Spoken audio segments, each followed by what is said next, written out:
The year is 1900. Scandal surrounds the Belgian king Leopold II. Long respected as a promoter of scientific research in Africa and patron of efforts to civilize natives on that continent. King Leopold has been personally entrusted with the government of the Congo Free State. His stated aim has been philanthropic. However, recent reports indicate that the king has amassed vast personal wealth by exploiting the Congo's land, rubber, and ivory. At the same time, he has subjugated the local population through acts of extreme brutality, including mutilation. Governments and heads of state throughout Europe have expressed shock at the king's actions. It appears, however, that they were aware of the situation and failed to act until the recent disclosure of facts in the popular press. The territory has now been removed from the king's control. It is estimated that under King Leopold's rule, more than 1 million Congolese have starved, or have been killed, or worked to death.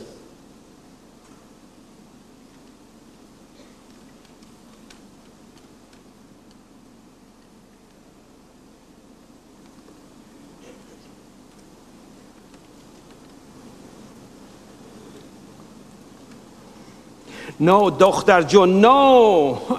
You must stop right now. This is not the proper behavior of a girl. I forbid you. Khudaya. Okay, what man would marry you if he know that you want to do read and write? Akhtar was a good daughter. She obeyed me. But I will never forget the look on her eyes. Of course, I felt bad. But I was thinking only about her future.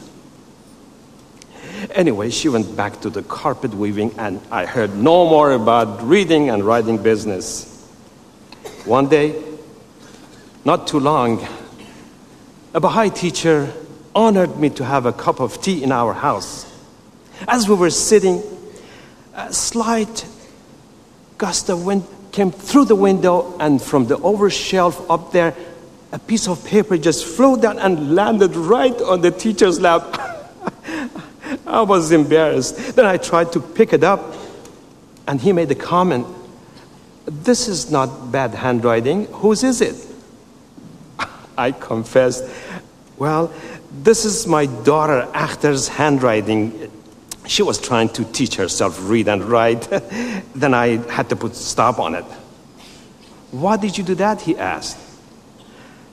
Baha'u'llah said, this new day for girls and boys both need education. Then he told me all about Baha'i teaching on this matter. When he left, I vowed Baha'u'llah, if Akhtar wants to have education, she should have the opportunity. When I told her, how her eyes were shining. We are poor. But I provided whatever I could. And Akhtar was progressing very well. Well, after a while, the teachers came back and told me the friends in the city opened a school for girls. Akhtar should attend. I wasn't agree the first time, but he said Akhtar could be trained as a teacher, and she could teach all the kids in a village. Well, he said, Baha'u'llah said, to be a teacher is a station of great honor. Would I stay in the way of providing something that is against our village? Well, when Akhtar left for the city for the study, she came up to me and, Agha Jan, She said very shyly, "I made this for you." I opened it. It was a beautiful prayer carpet and teaching of Baha'u'llah written all over. Oneness of mankind, oneness of God, oneness of religion. Beautiful. Akhtar will be back soon. And she's going to teach our kids in the school we're building. Yes. It is a humble beginning, but we could see it as a good way forward. Abdul Baha himself has written a tablet about our village and praised our effort and mentioned my Akhtar by name. Also, he said, we must learn how to love and serve not only the people in our village, but the whole world. We must not rest because we are building the foundation of new civilization. Someday, he said, the whole world gonna love each other, just like the Baha'is love each other in this village. Who can imagine that?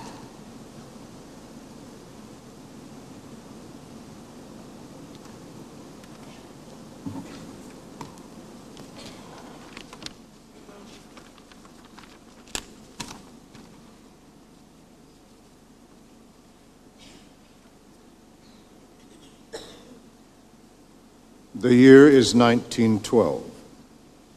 The SS Titanic of the White Star Line, the largest ship ever built, has struck an iceberg and sunk during her maiden voyage from Southampton to New York. Dubbed the ship that even God couldn't sink, the Titanic was the last word in luxury and scientific achievement. Tragically, however, it has come to light that this floating palace was equipped with enough lifeboats for only half the number of people on board. Survivors report that people fell in masses into the frigid water as the ship slid quietly into the sea. It is estimated that some 1,500 men, women, and children perished.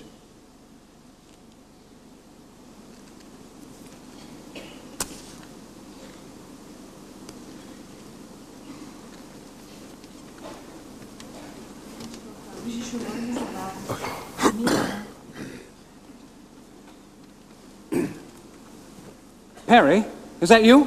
Oh, yes. Hello, Emmett. Good to see you again, old man. And congratulations on your triumph over that rascal Dr. Cook.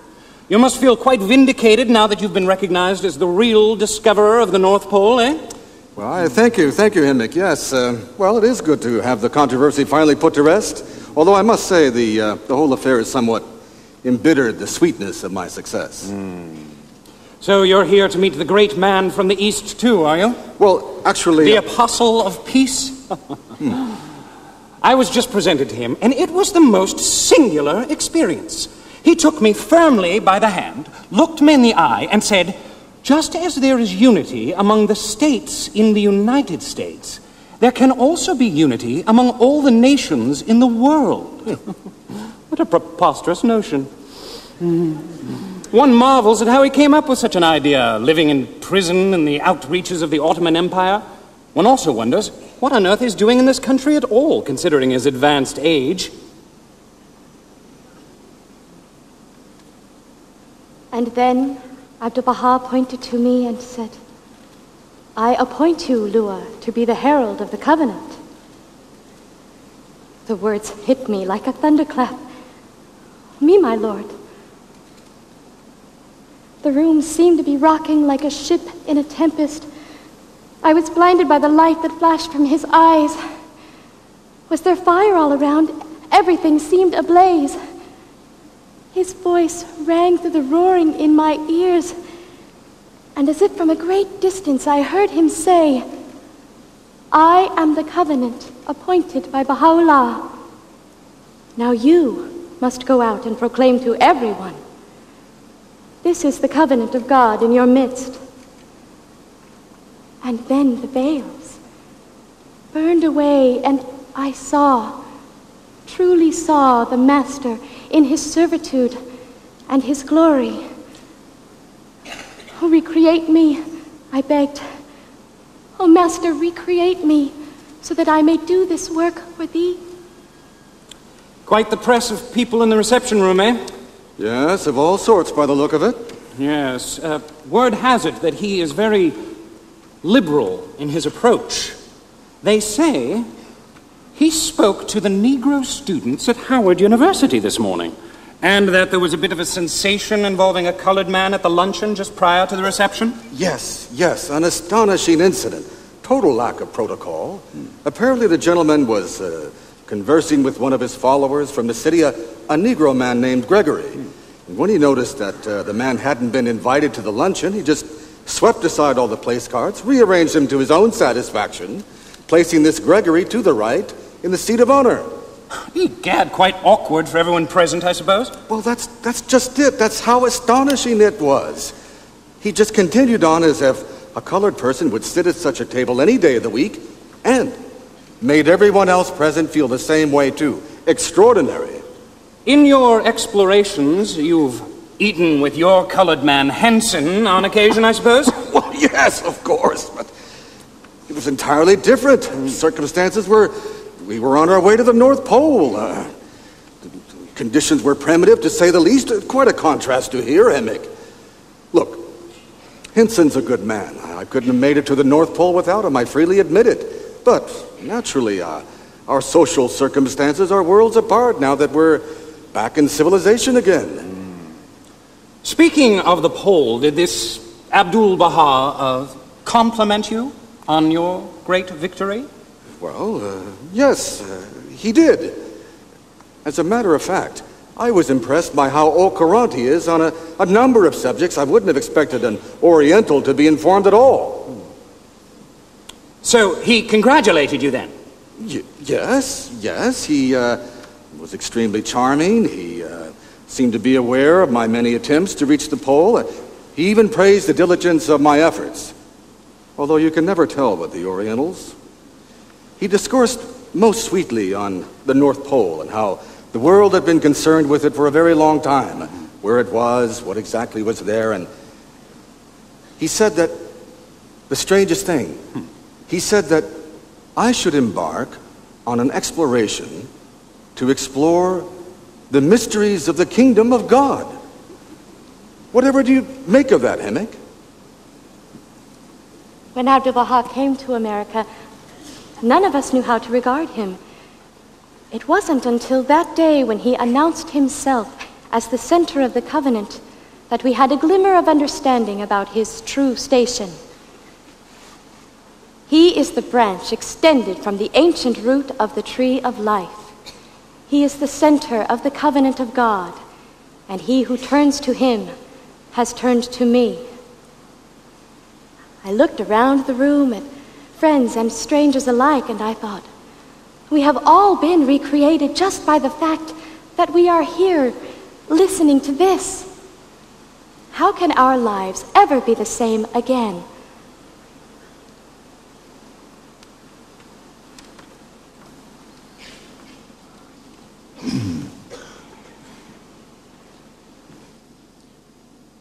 The year is 1927. In Europe, the value of the German mark has plummeted to more than 4 trillion to the dollar. The stability of Germany's Weimar Republic is threatened. The life savings of ordinary citizens have been wiped out. Authorities blame the soaring inflation rate on the provisions of the Treaty of Versailles. The treaty fixed Germany's liability for the Great War in Europe at 132 billion gold marks. In this climate, the extreme right-wing views of the National Socialist German Workers' Party have gained popular acceptance. The Nazis' recent attempt to take over the government has been put down, and their leader, Adolf Hitler, has been jailed for treason. The Republic is becoming increasingly fragile.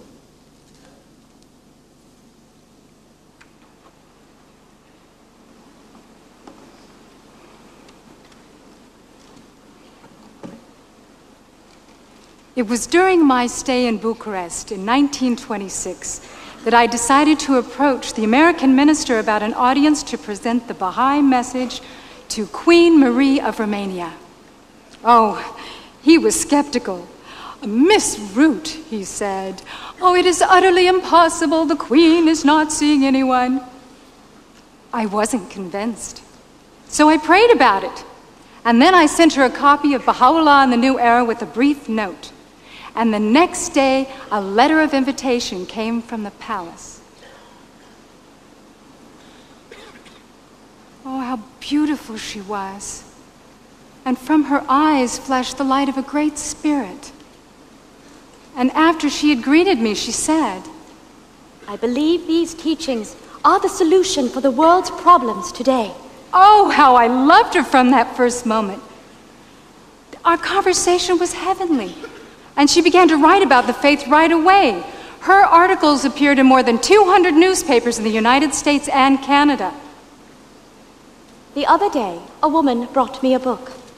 I spell it with a capital letter because it is a glorious book of love and goodness, strength and beauty. It was the word of Abdul Baha, prophet of love and kindness, and of his father, the great teacher of international goodwill and understanding, of a religion which links all creeds. It is a wondrous message. The appearance of the Queen's article was a wonderful surprise. I immediately wrote to thank her, and she was so gracious. She replied, "The beautiful truth of Baha'u'llah is with me always. What I wrote for the syndicates was because my heart overflowed with gratitude for the revelation you brought me. I am happy if you think it helped." "Helped? Oh, to have a member of royalty write such things about the faith? It opened so many doors. Oh, and how it touched the heart of the Guardian. Throughout the years, she wrote many more affirmations of her love for the cause. The Baha'i teachings brings peace and understanding. More than ever today, when the world is facing such a crisis of bewilderment and unrest, must we stand firm in faith, seeking that which binds together instead of tearing asunder. To those searching for a light, the Baha'i teachings offer a star that will lead them to deeper understanding, to assurance, to peace, and goodwill with all men. Queen Marie received me 8 times over the next 12 years, the first monarch to accept the teachings of Baha'u'llah. Oh, people ask me how I dared to approach her or the other leaders I've met in my travels around the world. Well, it's difficult to explain. But when I first saw the tablets of the Divine Plan in 1919, I felt somehow that Abdul Baha was speaking directly to me, to my heart. They weren't just words. They were directions for life. So my travels began, and with each step I have taken, it has been just as Abdul Baha said when he told me to go around the world and roar out the call of the divine kingdom. He promised all ears are alert for the summons to the most great peace. Thou shalt witness great results and extraordinary confirmations. And after the Master, the beloved guardian too. Persevere, he said, and never lose heart. And so, I never have.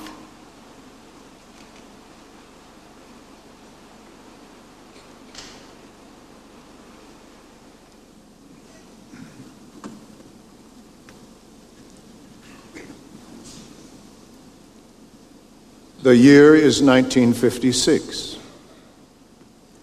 Under the auspices of the United Nations, the world's first international peacekeeping force is on its way to Egypt to quell the recent crisis at the Suez Canal, which it is feared could lead to a third world war.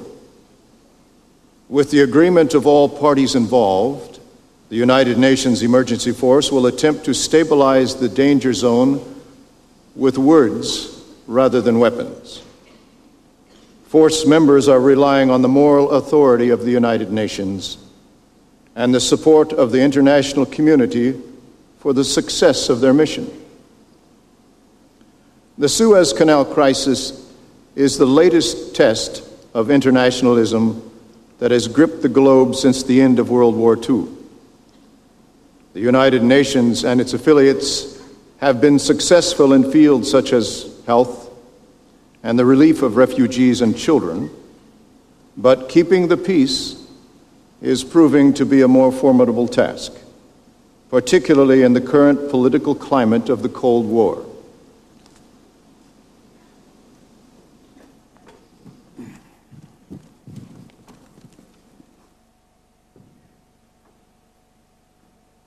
See you in 1963. See you at the World Congress in London. That's what my friends and I shouted to each other as I stepped onto the plane, a 10-year crusade pioneer. The idea of being a knight in a crusade had a certain romantic appeal to it. But I confess my heart sank a little when the island that was to be my post came into view. It looked very small, and the ocean looked very, very big. Figuring I wanted to start things out right, the first words I said as I stepped off the plane in a loud voice were, "Ya Baha'u'llah." Then I looked around, and it hit me. I was the only Baha'i for thousands of miles. I just said a remover of difficulties and carried on. As a matter of fact, I said a lot of remover of difficulties. I thought it would be easy to teach the cause. Surely people would be curious about this stranger that had just suddenly appeared in their midst. And indeed they were. Or perhaps suspicious would be a better word. I was painting the big old Catholic church on Main Street when I noticed a stranger standing at the foot of my ladder. Hi, can I give you a hand up there? Oh, no. I can't pay you, man. Oh, that's okay. I'll do it for nothing. Must be that strange fella they say jump off the plane shouting some strange foreign words. You must be some kind of missionary. Are you a Catholic? No, I'm a Baha'i. Oh. Well then, what kind of Baha'i are you? Catholic Baha'i or Protestant Baha'i? That's how it was on the island. You're either one thing or another, which made teaching the faith very difficult. After he told me about not being a Catholic and not being a Protestant, I was curious. I wanted to find out what else there might be. So I asked him many questions.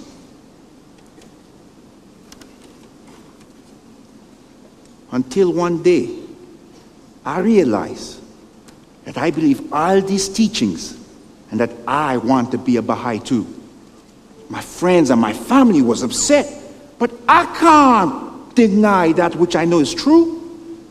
It was a great day. We sat down together and composed a letter to the Guardian, telling him that this first declaration was a direct answer to his prayers. I waited impatiently for a reply, but none arrived. Instead, in mid-November, a letter came saying that the Guardian had passed away in London. A huge wave of grief washed over me. I felt as though I was cast adrift. What was the faith without Shoghi Effendi? Eventually, I realized he had given us everything we needed to carry on. Over the years, my friend and I continued to study the faith together. Yes, and to tell others about it, too. A few more people became Baha'is, and we had a few visitors. But most of the time, we felt quite alone. Now, what was this Baha'i world that I had read and heard so much about? I wanted to find out for myself. And in 1963, the opportunity arrived. I decided to go to London with my friend to the Baha'i World Congress. Oh, how can I describe the World Congress? It was as if God had arranged to bring heaven and earth just a little bit closer together for those few short days. After we come off the underground and was walking towards the Albert Hall, I could see people in all sorts of cloth. all colors, shapes, sizes, all ages, speaking all sorts of languages, laughing and hugging each other. It was a shock after all those years on the island. I just stood there and stared, tears streaming down my face. This was the world community envisioned by Baha'u'llah. And here I was to see it with my own eyes. And then, when the universal house of justice was presented, when it came out onto the stage, we all, everybody, stood. And I visited the guardian's grave. I took a shell that I had picked up on the beach near my cottage, a piece of my pioneer post, and I laid it among the stones on the path as I said a prayer of thanks. I had heard some of the pioneers talking about leaving their posts now that the crusade was over. The thought of saying goodbye to my Baha'i brother filled me with sorrow. With a heavy heart, He asked me if I was planning to return to my home or to go back with him to the island. I had been thinking about what to do, but it wasn't until that moment that I knew the answer. I patted the shirt pocket above my heart where I carried a letter from Shoghi Effendi, and I thought about the Universal House of Justice standing on their stage, ready to take up its great task. And I knew with a certainty that home was my post, and I would go back there with my dear friend.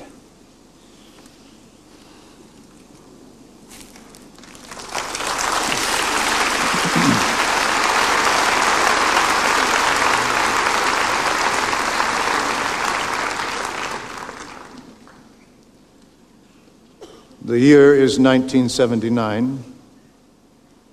Condemnations of apartheid and calls for sanctions against the South African government are mounting throughout the world, with the announcement of the death of that country's anti-apartheid activist Stephen Biko while in police custody. The last major stronghold of a racist apartheid form of government, South Africa has been excluded from the United Nations General Assembly since 1974. It is also barred from other UN organs and conferences, from the British Commonwealth, and from most specialized agencies and intergovernmental organizations. The South African case has shown both the limits and the possibilities of using international forums to address human rights violations in a country where the rights of the majority of its population are virtually non-existent.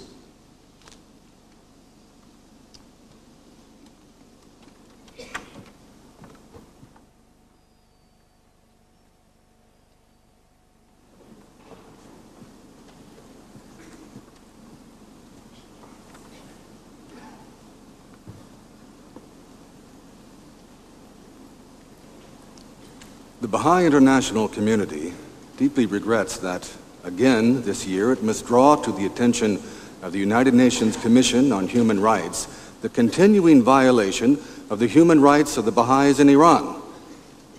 The people of Iran have risen according to exhortation of Quran, establish with the will of Allah on earth. They cannot tolerate the misguided Baha'is who are instruments of Satan. Since the Islamic Revolution, Iran's 300,000 Baha'is have been the object of an official campaign of persecution that has been described by independent observers as religious genocide. I admonish all the Baha'is, take shelter under the shadow of Islam while it's not too late. Recant Baha'ism, and the day will come soon, inshallah, will fulfill the prayer of Noah, who said, Lord, leave not one single family of infidel on earth. My dearest husband, Hushang, I hope that you are well and that the guards had given you the package of food and medicine I left at the prison last week. The children send their kisses. They are fine, but they find it difficult not to be able to go to school. Of course, we all miss you very much, but we hope that your spirit is strong. You are in our hearts and our prayers. During the course of this campaign, Baha'is in Iran have been deprived of their fundamental human rights. They have been imprisoned, tortured, and executed because of their religious beliefs. Baha'is are not arrested only for Baha'ism. Those who are active members of administration or in contact with their house of justice, you clearly infidel and fight against Allah are arrested. These are crimes for which they will be tried and punished. The Baha'i community in Iran has no protection against the government's campaign because the courts have ruled that Baha'is are unprotected infidels. As a result, Baha'is do not enjoy even the most fundamental of all human rights, the right to life.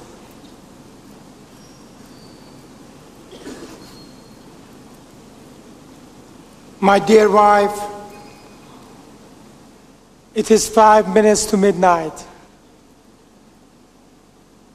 The Revolutionary Court has told us to prepare for execution. I want you to know at these moments, I feel a great tranquility of conscience, confidence of heart, and firmness of belief. The 2 bracelets that I made for the children are in my short-sleeved shirt in the prison.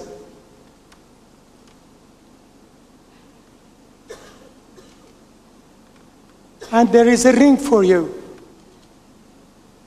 in a pocket of a jacket I'm wearing. We know that the case of the Baha'is in Iran is only one among many, that there are countless individuals and communities throughout the world who suffer equally serious violations of their human rights. For that reason, Baha'i communities everywhere are working to break down barriers of prejudice and to champion human rights and peace. Oh, my dearest Mahshid, please know that during all our years of marriage, I wished for no other companion than you. Kiss the children for me. I will pray that you will continue to serve our beloved faith and will be content with the will of God. I thank Baha'u'llah that he has granted me this final, overwhelming blessing.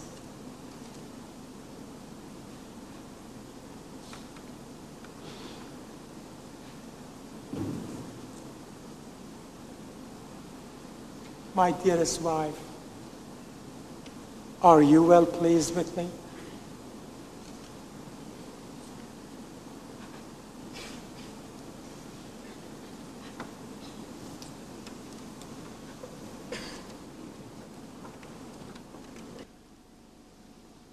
The year is 1984. After 6 years of investigation, the World Commission on the Environment and Development, the Brundtland Commission, has published its final report, Our Common Future. If the world pays attention, we may just have to rearrange our thinking about our approach to development work around the planet. The Commission was tasked to look at critical environmental and development issues and proposed the means for the global community to address them. Through conversations with people from all walks of life about living conditions, resources, population pressures, international trade, education, and health, the Commission concluded that in most people's view, there is no division between environmental, social, and economic issues. The Commission's concept of sustainable development has given rise to a major shift in the accepted approach, which focuses on the provision of financial and material aid often given at the convenience of donor nations. The Brundtland Commission has recognized that all people deserve the chance to be participants in shaping their own futures.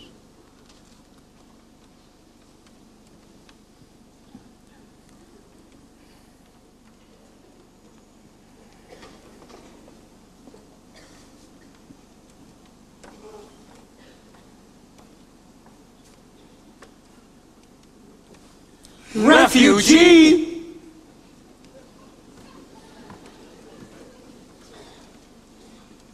Refugee. It is not an easy word.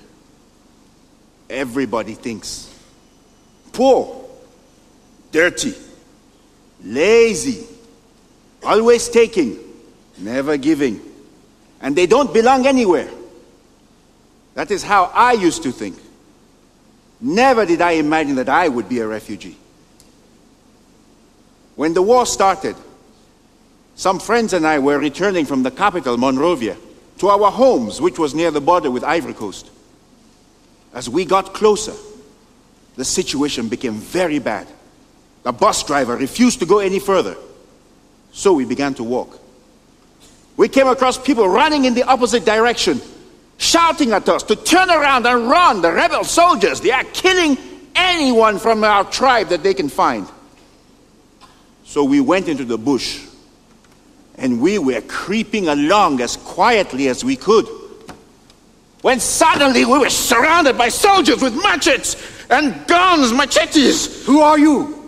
Where do you come from? Where are you from, you spies?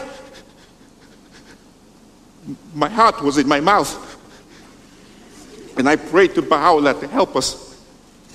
No, we are not spies. We're Baha'is. Listen to this one. He thinks he's a poet. Not spies, Baha'is. Not spies, Baha'is. There was this soldier. He was not older than my little brother. But his eyes, when I looked into his eyes, they were empty. No pity. No feelings. I looked into the barrel of his gun, and I was sure that I was dead. And then, the older one, who seemed to be their leader, he came and he looked at us very closely. Baha'i? As in Radio Baha'i? Yes, Radio Baha'i. Then he looked at us for a long moment, and then he told the others, motioned to them, to lower their guns. Radio Baha'i is good. Everybody knows that Radio Baha'i tells the truth. You may go. We ran as fast as we could. The war had not reached our village, but since danger was not far, we decided, the Baha'i community decided, that we should go across the border into Ivory Coast until the situation changed. Now, in the place where we settled, there were no Baha'is, and the local villagers did not want us there. We told their chief that we are Baha'is, and we are here not only to look after ourselves, but also to serve all the people in the area. He just looked at us like we are crazy. Who ever heard of refugees helping anybody? But our local spiritual assembly directed our work.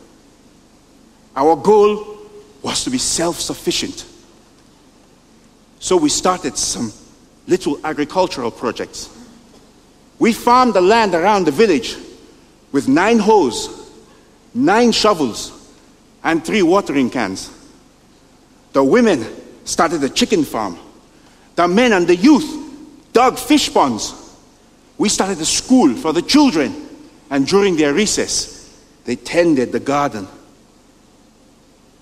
It was hard work, but it was good to work together. And then one day, the chief came to us. He said, "Ants are very small, but they are so united in their work that they can build ant hills as strong and as tall as a man. You Baha'is are like ants the way you work together. I believe this Baha'i faith is a good thing for my village." And then a little while later, he became a Baha'i, and so did many of his people. Later on, the Baha'is of Ivory Coast, they found us, and they came with medicines and clothes and love and encouragement. And then, the most wonderful thing, the counselor came to see us. He said, "I have something special for you. The Universal House of Justice has written you a letter." To think that the Supreme Body knew of our situation, that they cared for a small handful of refugees. And when they told us that they said prayers for us in our difficulties,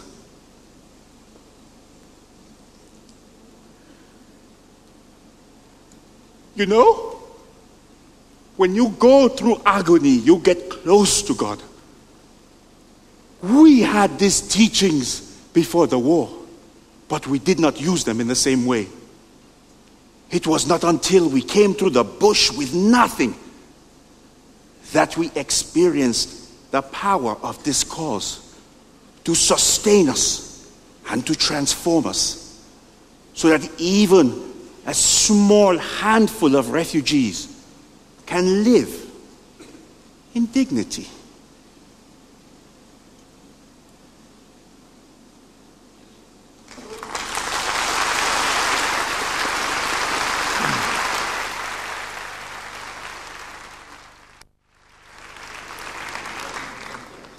The year is 1989. The wall has come tumbling down. The Berlin Wall, that grim symbol of communist rule, is no more. The East German government has opened its gates and allowed its citizens to pass freely to the other side, where they were greeted by thousands of cheering West Berliners. Built in 1961 to stem the massive tide of people fleeing from the communist East, the wall has been a potent symbol of Cold War divisions in Europe. A formidable barrier, some 100 people have perished trying to escape over it. But on November 9th, 1989, many East Berliners celebrated their new freedom by climbing the hated wall and dancing on top of it. It appears that the era of concrete walls and iron curtains has passed. The challenge now is to learn how to live together.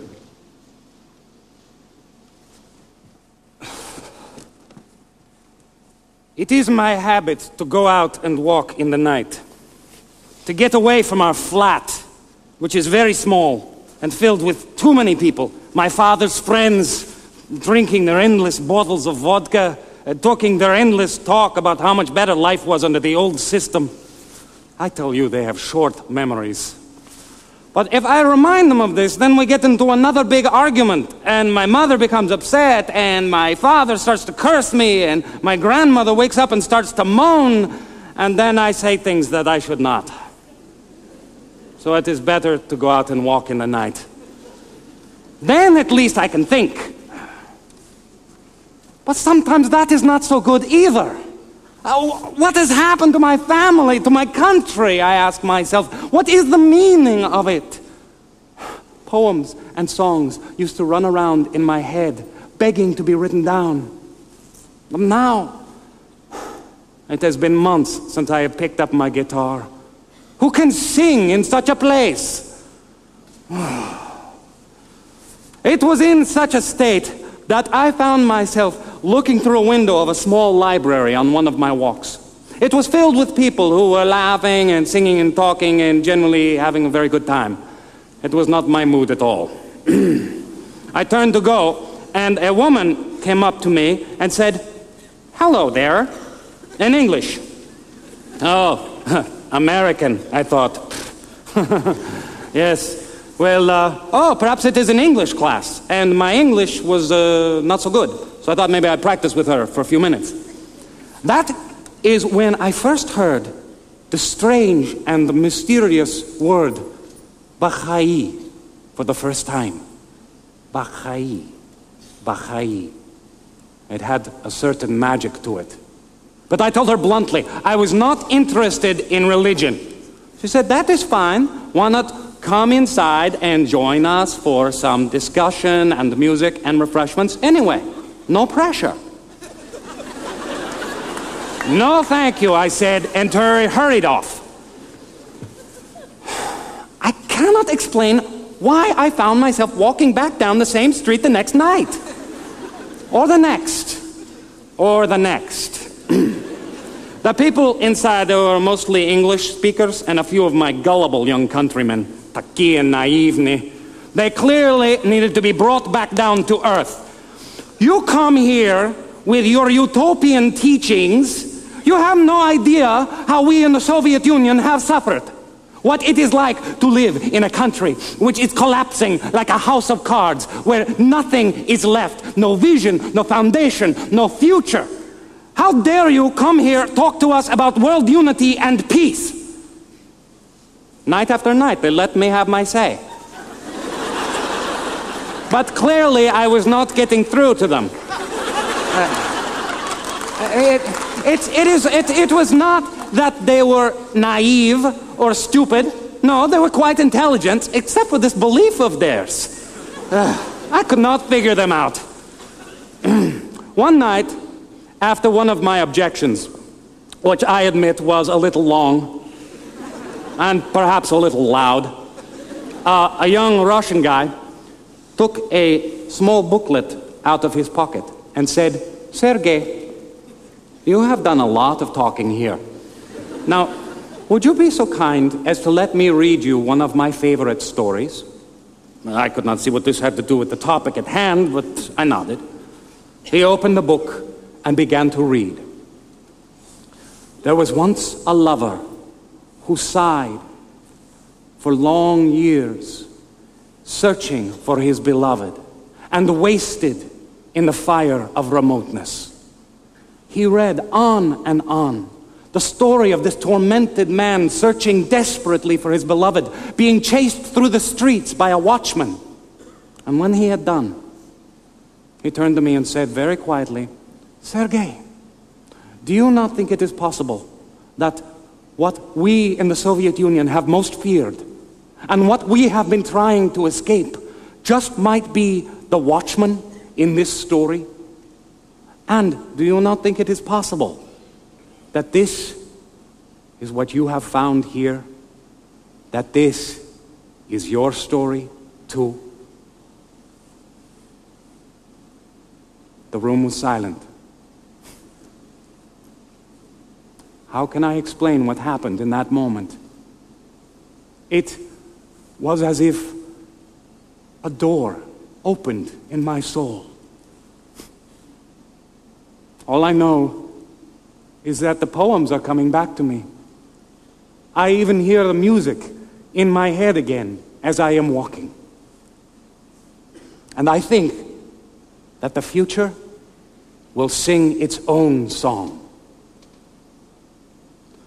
Усім буйтія возлюби меня, даб я мог полюбить тебя. Если ты не возлюбишь меня, то никогда не достигнет моя любовь тебя. Знает того слуга, знает того слуга.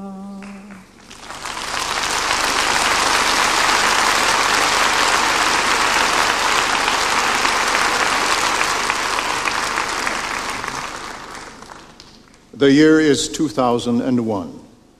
While doomsayers' predictions about the end of the world failed to materialize, and the Y2K bug proved less lethal than the common cold, the turn of the century did witness what may someday be regarded as 3 historically significant events: a Millennium Summit of government leaders and heads of state, a Millennium World Peace Summit of religious and spiritual leaders, and a Millennium Forum for non-governmental organizations. Countries around the world showed their commitment to dialogue on peace at the Millennium Summit by the turnout of 150 heads of state and government, the largest number ever assembled. Some 1,000 spiritual leaders represented every major world religion at their summit, and representatives of more than 1,000 non-governmental organizations from 100 countries participated in the Millennium Forum. The events marked the culmination of a decade of international gatherings sponsored by the United Nations on issues of global concern.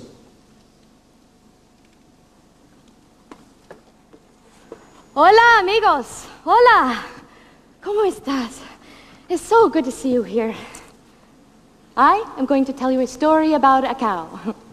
Sí, es la verdad, a cow. What? You are probably thinking, why is she wasting our time at a gathering like this by talking about a cow? I can assure you it is very important. In my pueblo, before I came here, we bought a cow.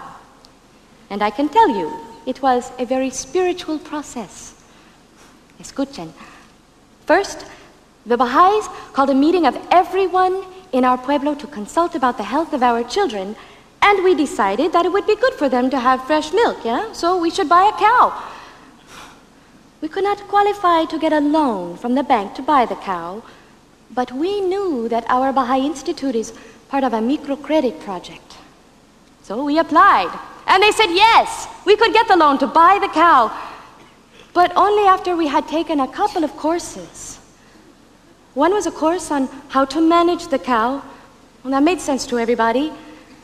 But the other one was on spiritual qualities. Well, a few of the men, they said, "Este loco, what kind of spiritual qualities do you need to buy a cow? We are not going to take a course like that." We had a big discussion, and for a while there was so much disagreement it looked like we wouldn't get the cow after all.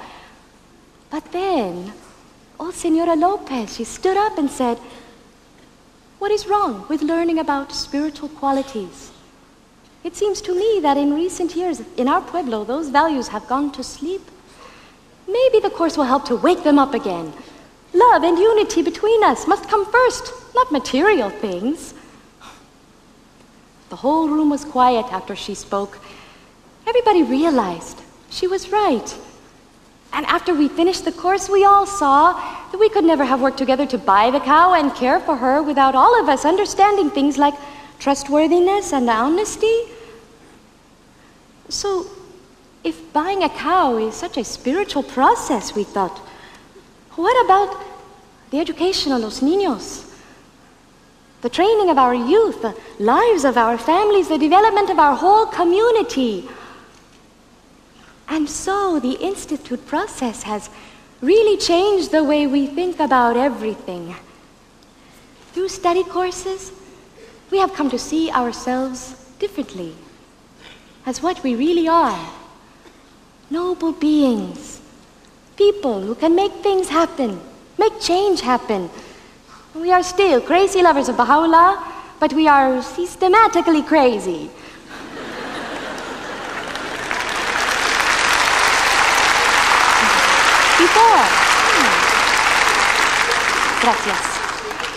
Before, we saw ourselves as, as takers. We have become a community of givers. We aren't rich, but we have done our part to build these beautiful gardens, these majestic buildings. When I walked up the terraces yesterday and I put my foot on each step, I thought, my people have given to build this.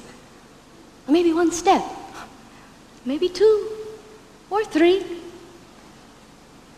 We have been so blessed as to build the pathway of the kings. In all of history, no one else will be able to say that.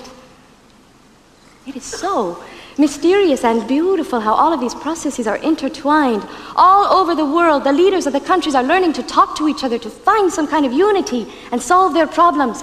People everywhere are searching for direction, trying to make a better life for themselves. And in our little village, we see how spiritual processes are part of everything, even buying a cow. Now, our Baha'i community and our local spiritual assembly are stronger, and our unity is beginning to attract others. And here at the heart of this holy mountain, at the end of this century of light, we can see how these Baha'i institutions can really shake the world, embrace the world, direct the world. I remember when I was a little girl at Easter Mass, and the Padre talked about the day when the New Jerusalem would come down from heaven. I remember how I felt. And now, that day is here. The history of humankind has just begun. It's like a new book. What will we write on its pages?